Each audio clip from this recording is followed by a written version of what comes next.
ನೋಡಿ ನಾನಿವತ್ತೊಂದು ಇದು chicken recipe easy ಒಂದು ಸ್ಪೆಷಲ್ ಇಂಗ್ರೀಡಿಯೆಂಟ್ಸ್ ಹಾಕಿಬಿಟ್ಟು ಒಂದು ಚಿಕನ್ ಕರಿ ರೆಸಿಪಿ ರೆಡಿ ಮಾಡಿದ್ದೇನೆ. ಮತ್ತು ಎಲ್ಲ ಮನೇಲಿರುವ ಇಂಗ್ರೀಡಿಯೆಂಟ್ಸ್ ಅದು ಏನು ಸ್ಪೆಷಲ್ ಅಂತಲ್ಲ, ಅದರಲ್ಲಿ ಒಂದು ಸ್ಪೆಷಲ್ ಇಂಗ್ರೀಡಿಯೆಂಟ್ಸ್ ಹಾಕಿ ನಾನೊಂದು ಈ ಥರ ಕರಿ ರೆಡಿ ಮಾಡಿದ್ದೀನಿ. Chicken curry non veg recipe ಹೇಳಿದೆ ಅಲ್ಲ, ಈ ಥರ ನೋಡಲಿಕ್ಕೆ ಎಷ್ಟು ನೋಡಿ, ನೀವು ಝೂಮ್ ಮಾಡಿ ತೋರಿಸಿ ನೋಡಿ ಎಷ್ಟು ಎಮ್ಮಿ ಆಗಿದೆ ನೋಡಿ ಚಿಕನ್. ಏನು ಇದು ಮಾಡಲಿಕ್ಕೆ ಒಂದು 15-20 ಮಿನಿಟ್ಸ್ ಒಳಗಡೆ ನಿಮಗೆ ಚಿಕನ್ ಬೇಯೋದೊಂದು ಕೆಲಸ, ಒಂದು 10 ಮಿನಿಟ್ಸ್ ಹಾಫ್ ಆನ್ ಅವರ್ ಒಳಗಡೆ ನಿಮಗೆ ಈ ಚಿಕನ್ನ ರೆಡಿ ಆಗ್ತದೆ. ಈ ಥರ ಒಂದು ಸ್ಪೆಷಲ್ ಇಂಗ್ರೀಡಿಯೆಂಟ್ಸ್ ಆಗಿ ಎಮ್ಮಿಯಾದ ಚಿಕನ್ ಕರಿಯನ್ನು ಹೇಗೆ ಮಾಡೋದನ್ನು ನಾನು ಇವತ್ತು ನಿಮಗೆ ತಿಳಿಸಿಕೊಡ್ಲಿಕ್ಕಿದ್ದೇನೆ. ಬನ್ನಿ ನೋಡಿ ಕಲಿಯಿರಿ. ನಮಸ್ಕಾರ ಎಲ್ಲರಿಗೂ, welcome back to my channel. ನಾನಿವತ್ತೊಂದು ನಿಮಗೆ ಚಿಕನ್ ಮಸಾಲ ಒಂದು ಗ್ರೇವಿ ಒಂದು ರೆಸಿಪಿ ಶೇರ್ ಮಾಡ್ತಾ ಇದ್ದೇನೆ. ಈಗ ನಾನಿಲ್ಲಿ ಗ್ಯಾಸ್ ಆನ್ ಮಾಡಿದ್ದೇನೆ, ಒಂದು ಪ್ಯಾನ್ ಇಟ್ಟಿದ್ದೇನೆ. ಯಾವುದು ಕಡಾಯಿ ಇಡ್ಬೋದು ನೀವು. ಇದಕ್ಕೊಂದು 3 ಟೇಬಲ್ ಸ್ಪೂನಷ್ಟು ನಾನು ಕುಕ್ಕಿಂಗ್ ಆಯಿಲ್ ಹಾಕಿದೆ. ಗ್ಯಾಸ್ದು ಕುಕ್ಕಿಂಗ್ ಆಯಿಲ್ ಬಿಸಿ ಆಗಲಿ. ಇಲ್ಲಿ ನಾನೆಲ್ಲ ಗರಂ ಮಸಾಲವನ್ನು, ಜೀರಾ ಎಲ್ಲ ಪೆಪ್ಪರ್, ಗ್ರೀನ್ ಕಾರ್ಡಮಮ್, ಚಿಕ್ಕೆ ಅಂದರೆ ಎಲ್ಲವನ್ನು ನಾನು ಗರಂ ಮಸಾಲ ಇದನ್ನು ಈ ಆಯಿಲ್ಗೆ ಹಾಕ್ತೇನೆ, ಫ್ರೈ ಮಾಡ್ತೇನೆ. ಇದರಲ್ಲೊಂದು ಸ್ಪೆಷಲ್ ಇಂಗ್ರೀಡಿಯೆಂಟ್ಸ್ ಹಾಕ್ತೇನೆ ನಾನು, ಅದೇ ಇದ್ರೆ ಈ ಚಿಕನ್ ಕರಿದ್ದು ಚಿಕನ್ ಮಸಾಲದೊಂದು ಸ್ಪೆಷಾಲಿಟಿ. ಟೇಸ್ಟಲ್ಲಿ ಸ್ವಲ್ಪ ಚೇಂಜ್ ಇರ್ತದೆ ನಿಮಗೆ. ಈಸಿ ರೆಸಿಪಿ ಯಾವುದು ಮಾಡಿ, ಇಡೀ ದಿವಸ ನಾವು ಒಂದೇ ಥರದ ಚಿಕನ್ನೆಲ್ಲ ಗ್ರೇವಿ ಮಾಡಿ ಬೋರ್ ಆದಾಗ ಸ್ವಲ್ಪ ಚೇಂಜಸ್ ಮಾಡಿದರೆ ತಿನ್ನುವವರಿಗೂ ಸ್ವಲ್ಪ ಖುಷಿ ಆಗ್ತದೆ. ಸೊ ಅದಕ್ಕಾಗಿ ನಾನೊಂದು ಈ ಯಾವಾಗಲೂ ಮಾಡ್ತೇನೆ. ಸೊ ಈ ರೆಸಿಪಿಯನ್ನು ನಿಮಗೆ ಶೇರ್ ಮಾಡುವಂಥದ್ದೊಂದು ಚಿಕನ್ ಮಸಾಲ ಕರಿ ರೆಸಿಪಿ ಇದು. ಈಗ ನೋಡಿ ಎಲ್ಲ ಗರಂ ಮಸಾಲೆಗಳು ಫ್ರೈ ಆಗ್ತಾ ಬಂತು. ಚಕ್ಕೆ, ಲವಂಗ, ಏಲಕ್ಕಿ, ದಾಲ್ಚಿನ್ನಿ, ನೀವು ಚಕ್ರಫಲ್ ಎಲ್ಲ ಹಾಕ್ಬೋದು. ಪೆಪ್ಪರ್ ಕಾರ್ನ್ ಹಾಕಿದ್ದೇನೆ, 5-6 ಜೀರಾ ಹಾಕಿದೆ. ನನಗೆ ಯಾವಾಗಲೂ ಜೀರಾ ಸ್ವಲ್ಪ ಫೇವ್ರೇಟ್ ನಂದು, ಒಂದು ಡೈಜೆಷನ್ಗೆ ಜೀರಾ ಒಳ್ಳೇದಾಗ್ತದೆ ಅಂತ. ಈಗ ನೋಡಿ ಎಲ್ಲ ಕಾಯ್ತಾ ಬಂತು. ಈಗ ಇಲ್ಲಿ 3 ದೊಡ್ಡ ಆನಿಯನ್ ಉದ್ದಕ್ಕೆ ಸ್ಲೈಸ್ ಮಾಡಿ ಇಟ್ಟಿದ್ದೇನೆ, ಅದನ್ನು ಇದಕ್ಕೆ ಹಾಕ್ತೇನೆ. ಇದನ್ನು ಚೆಂದ ಮಾಡಿ ಬ್ರೌನ್ ಆಗೋವರೆಗೆ ಫ್ರೈ ಮಾಡಬೇಕು. ಇದು ಕಂಪ್ಲೀಟ್ ಹೈ ಫ್ಲೇಮ್, ಮೀಡಿಯಮ್ ಫ್ಲೇಮಲ್ಲಿ ನಾನು ಫ್ರೈ ಮಾಡ್ತಾಯಿದ್ದೇನೆ. ಆಯಿಲ್ ನಾನು ಕೊಕೊನಟ್ ಆಯಿಲಲ್ಲೇ ಮಾಡೋದು. ನಾನು ನಿಮ್ಗೆ ಯಾವ ಆಯಿಲ್ ಬೇಕು ಅದನ್ನು ಯೂಸ್ ಮಾಡ್ಬೋದು. ನಾನು ಆಯಿಲ್ ಹೆಚ್ಚು ಹಾಕೋದಿಲ್ಲ, ಆನಿಯನ್ಗೆ ಎಷ್ಟು ಬೇಕು ಅಷ್ಟೇ ಹಾಕ್ತೇನೆ. ನಿಮಗೆ ಜಾಸ್ತಿ ಆಯಿಲ್ ಯೂಸ್ ಮಾಡೋರಿದ್ದರೆ ನೀವು ಅದನ್ನು ಹಾಕಿ, ಆಗ ಬೇಗ ಸ್ವಲ್ಪ ಫ್ರೈ ಆಗ್ತದೆ ಆನಿಯನ್. ನಾನು ಸ್ವಲ್ಪ ಟೈಮ್ ತಗೊಳ್ತೀನಿ, ನಾನು ಸ್ವಲ್ಪ ಹೆಚ್ಚು ಆಯಿಲ್ ಹಾಕೋದಿಲ್ಲ. ಸೊ ಇದರಲ್ಲೇ ನಾನು ಫ್ರೈ ಮಾಡ್ತೀನಿ. ಬಟ್ ಇದು ಕಂಪ್ಲೀಟ್ ಬ್ರೌನ್ ಆಗೋವರೆಗೆ ನಾವು ಫ್ರೈ ಮಾಡಬೇಕು. ಆನಿಯನ್ ಇದ್ದು ಕಲರ್ ಚೇಂಜ್ ಆಗ್ತಾ ಬಂತು. ಈಗ ನಾನು ಇದಕ್ಕೆ 2 ಟೇಬಲ್ ಸ್ಪೂನಷ್ಟು ಜಿಂಜರ್ ಗಾರ್ಲಿಕ್ ಪೇಸ್ಟ್ ಹಾಕ್ತೇನೆ. ಇದು ಸ್ವಲ್ಪ ಹಸಿ ವಾಸನೆ ಹೋಗಲಿ, ಚೂರು ಫ್ರೈ ಮಾಡುವ. ಆನಿಯನ್ ಬ್ರೌನ್ ಆಗ್ತಾ ಬಂತು.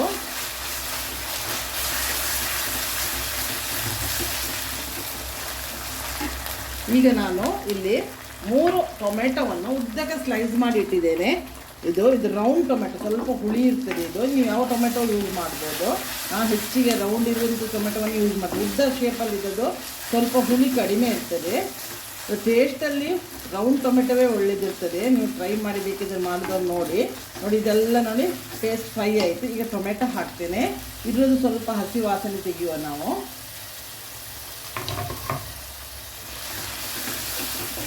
ನಾನು ಯಾವುದು ಸ್ಪೆಷಲ್ ಇಂಗ್ರೀಡಿಯೆಂಟ್ಸ್ ಅಂತ ಹೇಳಿದ್ರೆ ಹೇಳ್ತೇನೆ.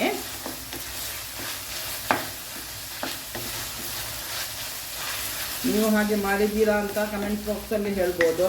ಮತ್ತು ಈ ರೆಸಿಪಿ ನೀವು ಟ್ರೈ ಮಾಡಿ ಹೇಗೆ ಬಂತಂತ ಕಮೆಂಟ್ ಬಾಕ್ಸಲ್ಲಿ ತಿಳಿಸಿ. ಆದಷ್ಟು ವಿಡಿಯೋ ನೋಡಿದವರು ಇಷ್ಟ ಆದರೆ ಈ ವಿಡಿಯೋವನ್ನು ಲೈಕ್ ಮಾಡಿ, ನಿಮ್ಮ ಫ್ರೆಂಡ್ಸ್ಗಳಿಗೂ ನನ್ನ ವಿಡಿಯೋ ರೆಸಿಪಿಯನ್ನೆಲ್ಲ ಶೇರ್ ಮಾಡಿ. ಸಬ್ಸ್ಕ್ರೈಬ್ ಆಗದೆ ಯಾರು ನೋಡ್ತಾ ಇದ್ದೀವಿ ನೋಡಿ, ಸಬ್ಸ್ಕ್ರೈಬ್ ಒಂದೇ ಸಲ ಆಗಲಿಕ್ಕಿರೋದು. ಅವ್ರು ನೀವು ನಿಮ್ಮ ಆಗದವ್ರನ್ನ ನಿಮ್ಮ ಫ್ರೆಂಡ್ಸ್ಗಳನ್ನು ಸಬ್ಸ್ಕ್ರೈಬ್ ಆಗ್ಲಿಕ್ಕೆ ಹೇಳಿ ನನ್ನ ಲಿಂಕ್ ಕಳಿಸಿಬಿಟ್ಟು.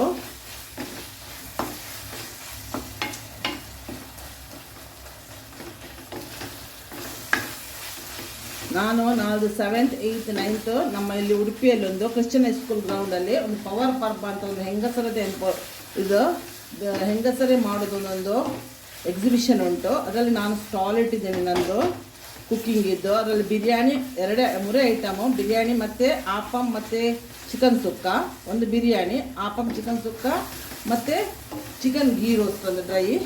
ಈ ಥರ ಒಂದು ನಾನು ಸ್ಟಾಲ್ ಇಟ್ಟಿದ್ದೇನೆ. ಸ್ವಲ್ಪ ಫಸ್ಟ್ ಟೈಮ್ ನನ್ನ ಲೈಫಲ್ಲಿ ನಾನು ಇದು ನನ್ನೊಂದು ಸ್ಟಾರ್ಟ್ ಮಾಡಿದ್ದು. ಸೊ ನಿಮ್ಮದೆಲ್ಲ ಸಪೋರ್ಟ್, ಆಶೀರ್ವಾದ ಎಲ್ಲ ನನಗೆ ಇರಲಿ. ನೋಡಿ ಸಾಫ್ಟ್ ಆಗ್ತಾ, ಟೊಮೆಟೊ ಸಾಫ್ಟ್ ಆಗೋಲ್ಲರಿಗೆ ನಾವು ಫ್ರೈ ಮಾಡುವ. ಎಲ್ಲರೂ ನೀವು ಆ ಪವರ್ ಪರ್ಬ ಅಂತಲೇ ಹೆಸರು, Christian high school ground, Friday, Saturday, Sunday, February 7th, 8th, 9th. ನಾನು ನನ್ನ ಸ್ಟೇಟಸಲ್ಲೆಲ್ಲ ಹಾಕ್ತಾ ಇದ್ದೇನೆ. ಫಸ್ಟ್ ಟೈಮ್ ನಾನು ಈ ಥರ ಎಕ್ಸಿಬಿಷನಲ್ಲಿ ಪಾರ್ಟಿಸಿಪೇಟ್ ಮಾಡಿ ನಾನು ಕುಕ್ಕಿಂಗ್ ಇದು ಹಾಕೋದು ಸ್ಟಾಲ್. ನನ್ನ ಫ್ರೆಂಡ್ಸ್ ಎಲ್ಲ ಹಾಕಿ ಅಂತ ಹೇಳಿ ನನಗೆ ಹೇಳಿದ್ರು, ಅದಕ್ಕಾಗಿ ನಾನು ಮಾಡ್ತಾ ಇದ್ದೇನೆ. ಬಟ್ ನನಗೂ ಈಗ ಟೆನ್ಷನ್ ಆಗ್ತುಂಟು ಹೇಗೆ ಆಗ್ತದೆ ಅಂತ. ನೋಡಿ ಎಲ್ಲ ನೋಡಿ ಟೊಮೆಟೊ ಸಾಫ್ಟ್ ಆಯಿತು. ಈಗ ನಾನು ಗ್ಯಾಸನ್ನು ಸಿಮ್ ಮಾಡಿ ಕೆಲವು ಮಸಾಲೆಗಳನ್ನು ಹಾಕ್ತಾ ಬರ್ತೇನೆ. ಫಸ್ಟಿಗೆ ನಾನಿಲ್ಲಿ ಇದು ಯಾವ ಚಿಲ್ಲಿ ಪೌಡ್ರ್ ಅಂತೇಳಿ ಕಾಶ್ಮೀರಿ ರೆಡ್ ಚಿಲ್ಲಿ ಪೌಡ್ರ್. ಇದು ಕಲರು ಕೊಡ್ತದೆ, ಖಾರ ಇರುವುದಿಲ್ಲ. ನಿಮ್ಮ ಹತ್ರ ಬೇರೆ ಬ್ಯಾಡಿಗೆ ಚಿಲ್ಲಿ ಇದ್ರೆ ಅದು ಹಾಕ್ಬೋದು, ಎಲ್ಲ ಮಾಲಲ್ಲೆಲ್ಲ ಸಿಗ್ತದೆ ಈಗ ನಿಮಗೆ. ಇದು ಜೀರಾ ಪೌಡ್ರು, ಸ್ವಲ್ಪ ಜೀರಾ ನಾನು ಹೋಲ್ ಹಾಕಿದ್ದೇನೆ. So 1 table spoon jeera powder ಹಾಕಿದೆ, 2 table spoon Kashmiri red chilli powder, 1 table spoon coriander powder ಹಾಕಿದೆ. ಇಲ್ಲಿ ನಾನು ಸ್ಪೆಷಲ್ ಇಂಗ್ರೀಡಿಯೆಂಟ್ಸ್ ಅಂತ ಹೇಳಿದ್ರೆ ಇದು ಬಿರಿಯಾನಿ ಮಸಾಲೆ. ಇದು ಆ್ಯಕ್ಚುಲಿ ನಾನೇ ಮಾಡೋದು ಹೋಮ್ ಮೇಡ್. ನೀವು ಯಾವುದು ಬೇರೆ ತಗೊಳ್ತಿದ್ರೆ ಮಾರ್ಕೆಟಿಂದ ನಿಮ್ಮ ಫೇವ್ರೇಟ್ ಬಿರಿಯಾನಿ ಮಸಾಲೆ ತಗೊಂಡು ಹಾಕಿ. ಇದು ನಾನು ಹೋಮ್ ಮೇಡ್, ನನ್ನನ್ನು ಸೇಲ್ ಮಾಡ್ತೇನೆ ಬಿರಿಯಾನಿ ಮಸಾಲವನ್ನು ಕೂಡ. ಯಾರಾದರೂ ಬೇಕಿದ್ದರೆ ನೀವು ಮೆಸೇಜ್ ಮಾಡ್ಬೋದು. ನಾನು Kundapura chicken powder, ghee roast packet, ghee roast ಇದ್ದು ಪ್ಯಾಕೆಟ್ ಮಾಡೋದು ಅಂತ ಹೇಳಿದ್ರೆ ಅದು ಪೇಸ್ಟ್, ಅದು ಗೀ ರೋಸ್ಟ್ ಇದ್ದು ಅದು 100 grams ಇದು ಪೇಸ್ಟ್ ಪ್ಯಾಕೆಟ್ ಮಾಡ್ತೇನೆ. ಬಿರಿಯಾನಿ ಮಸಾಲ ಮಾಡ್ತೇನೆ ಪೌಡ್ರ್, ಫ್ರೆಶ್ ನಾನು ಮಾಡಿ ಇಡ್ತೇನೆ. ನೋಡಿ ಈ ಥರ ಚೆಂದ ಮಾಡಿ ಇದನ್ನು ಎಲ್ಲ ಹಸಿ ವಾಸನೆ ತೆಗೆಯುವ. ಈಗ ಹಳದಿ ಹಾಕುವ, 1/2 ಟೇಬಲ್ ಸ್ಪೂನ್ ಹಳದಿ ಹಾಕಿದೆ. ಈಗ ರುಚಿಗೆ ಉಪ್ಪು ಹಾಕುವ. ನಾನು ಕಲ್ಲುಪ್ಪು ಹಾಕ್ತಾ ಇದ್ದೇನೆ, ನೀವು ಯಾವ ಉಪ್ಪು ಹಾಕ್ಬೋದು. ಎಲ್ಲ ನೋಡಿ ಟೊಮೆಟೊ ಈಗ ಸಾಫ್ಟ್ ಆಯಿತು. ಉಪ್ಪು ಹಾಕಿದ ಕೂಡಲೇ ಟೊಮೆಟೊ ಕೂಡಲೇ ಸಾಫ್ಟ್ ಆಗ್ತದೆ. ಈಗ ನಾನು ಚಿಕನನ್ನು ತೊಳೆದು ತಂದಿದ್ದೇನೆ. ಇದು 1 kg ಚಿಕನ್ ಉಂಟು, ಅದನ್ನು ಇದಕ್ಕೆ ಹಾಕ್ತೇನೆ. ಗ್ಯಾಸನ್ನು ಸ್ವಲ್ಪ ನಾನು ಮೀಡಿಯಂ ಫ್ಲೇಮ್ಗೆ ಇಡ್ತೇನೆ.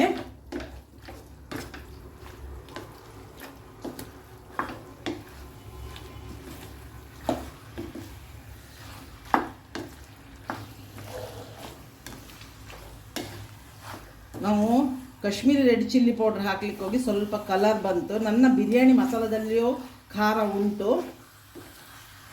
ಸೊ ನಿಮ್ಮ ಟೇಸ್ಟಿಗೆ ಖಾರ ನಿಮ್ಮ ಟೇಸ್ಟಿಗೆ ಎಷ್ಟು ಬೇಕೋ ಅಷ್ಟು ಹಾಕ್ಕೊಳ್ಳಿ, ಉಪ್ಪು, ಹುಳಿ, ಖಾರ. ಇದು ಸ್ವಲ್ಪ ಫ್ರೈ ಆಗ್ತಾ ಇರಲಿ. 2 ರಿಂದ 3 ನಿಮಿಷ ನಾವು ಇದನ್ನು ಸ್ವಲ್ಪ ನೀರು ಬಿಡೋವರೆಗೆ ಫ್ರೈ ಮಾಡುವ. ಇಲ್ಲಿ 4 ಗ್ರೀನ್ ಚಿಲ್ಲಿಯನ್ನು ಸ್ಪ್ಲಿಟ್ ಮಾಡಿ ಹಾಕ್ತೇನೆ. ಈ ಚಿಲ್ಲಿಯನ್ನು ಖಾರ ಇಲ್ಲ, ಚಿಕನ್ ಒಟ್ಟಿಗೆ ಗ್ರೀನ್ ಚಿಲ್ಲಿಯು ಬೇಯ್ತದೆ.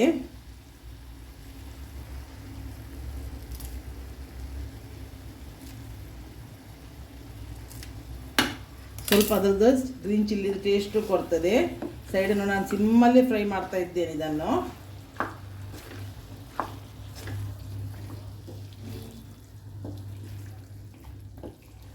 ಈಗ ನಾನಿಲ್ಲಿ 1/2 ಕಪ್ ಕರ್ಡನ್ನು ಚೆಂದ ಮಾಡಿ ಬೀಟ್ ಮಾಡಿ ತಂದಿದ್ದೇನೆ. ಇದು ಮಿಲ್ಕಿ ಮಿಸ್ಟ್ ಕರ್ಡ್, ಅದೊಂದು ದಪ್ಪ ಕೂಡ ಉಂಟು. ಇದು ಚೆಂದ ಮಾಡಿ ಬೀಟ್ ಮಾಡಿದ್ದೇನೆ. ಮತ್ತು ನಾನು ಗ್ಯಾಸನ್ನು ಈಗ ಸಿಮ್ಮಲ್ಲಿ ಇಟ್ಟಿದ್ದೇನೆ.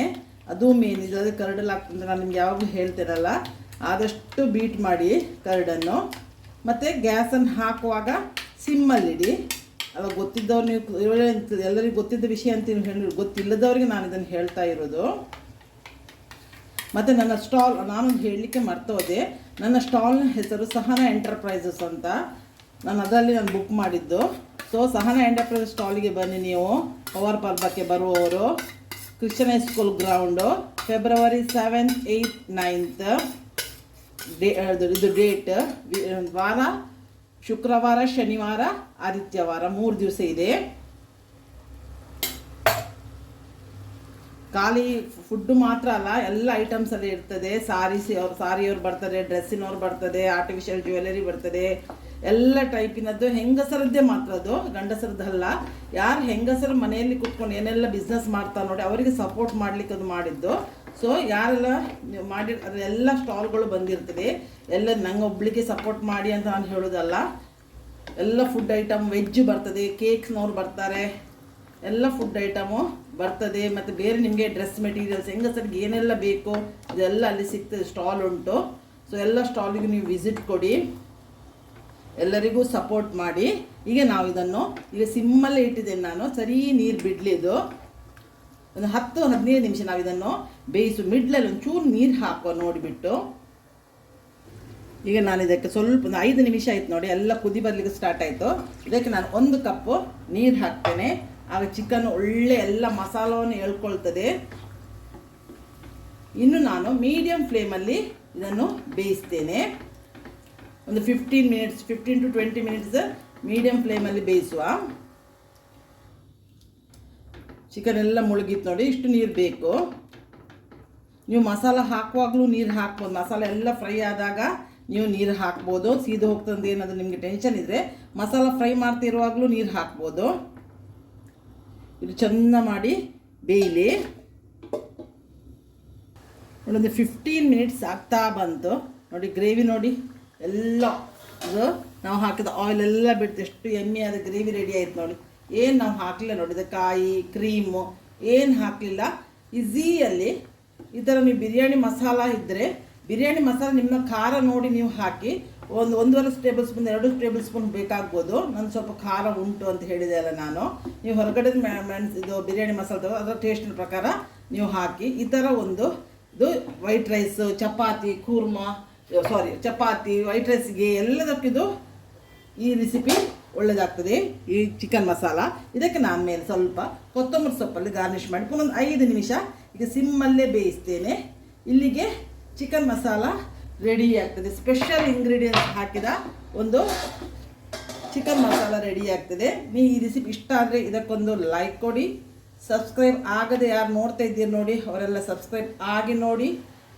ನಾನು ನ್ಯೂಸ್ ಬರುವಾಗ ಒಂದು ಒಳ್ಳೆ ವೀಡಿಯೋದಿಂದ ಬಂದು ನಿಮ್ಮನ್ನು ಮೀಟ್ ಆಗ್ತೇನೆ. ಎಲ್ಲರೂ ನೀವು ಪವರ್ ಪರ್ಬಕ್ಕೆ ಬನ್ನಿ. ಬರಲಿಕ್ಕೆ ಆಗದವರು ದೂರದಲ್ಲಿದ್ದವ್ರು ನನಗೆ ಅಲ್ಲೇ ನಿಂತು ನನಗೆ ಆಶೀರ್ವಾದ ಮಾಡಿ. ನಾನು ಒಂದು ಸ್ಪೆಷಲ್ ಇದಕ್ಕೆ ಎಂಟ್ರ್ ಆಗ್ತಾ ಇದ್ದೇನೆ. ಸೊ ನೀವು ಅಲ್ಲೇ ನನಗೆ ಆಶೀರ್ವಾದ ಮಾಡಿ. ನಾನು ಸ್ವಲ್ಪ ಒಳ್ಳೆ ರೆಸಿಪಿಯಿಂದ ಬಂದು ನಿಮ್ಮನ್ನು ಮೀಟ್ ಆಗ್ತೇನೆ, ಒಂದು ವೀಡಿಯೋದಿಂದ ಬಂದು ಮೀಟ್ ಆಗ್ತೇನೆ. ಆದರೆ ಆದಷ್ಟು ನಾನು ಅಲ್ಲಿ ನನಗೆ ಲೈವ್ ಮಾಡಲಿಕ್ಕಾದರೆ ನಾನು ಲೈವ್ ತೋರಿಸ್ತೇನೆ ನಿಮಗೆ. ಅಲ್ಲಿ ಆದರೆ ಅದು ಹೇಗಿದೆ ಅಂತ ನಂಗೆ ಗೊತ್ತಿಲ್ಲ. ಈ ಸಲ ನಾನು ಯಾವಾಗಲೂ ಹೋಗಿ ವಿಸಿಟ್ ಮಾಡ್ತಿದ್ದೆ, ಬಟ್ ನಾನು ಪಾರ್ಟಿಸಿಪೇಟ್ ಇಲ್ಲಿವರೆಗೆ ಇದು ಫಸ್ಟ್ ಟೈಮ್ ಮಾಡೋದು. ಸೊ ಅಲ್ಲಿ ಹೋದ ನಂತರ ನಾನು ಲೈವ್ ಮಾಡಬೇಕಂತ ಎಣಿಸಿದ್ದೇನೆ. ಆದರೆ ನಾನು ಲೈವ್ ತೋರಿಸ್ತೇನೆ ನಿಮಗೆ ನನ್ನ ಶಾಪಿದ್ದು ಎಷ್ಟು ಜನ ಬಂದಿದ್ದಾರೆ, ಕಸ್ಟಮರ್ ನನಗೆ ಎಷ್ಟು ಜನ ಸಪೋರ್ಟ್ ಮಾಡಿದಾರಂತ. ನಾನು ಒಂದು ಒಳ್ಳೆ ವೀಡಿಯೋದಿಂದ ಬಂದು ನಿಮ್ಮನ್ನು ಮೀಟ್ ಆಗ್ತೇನೆ. Thank you, bye.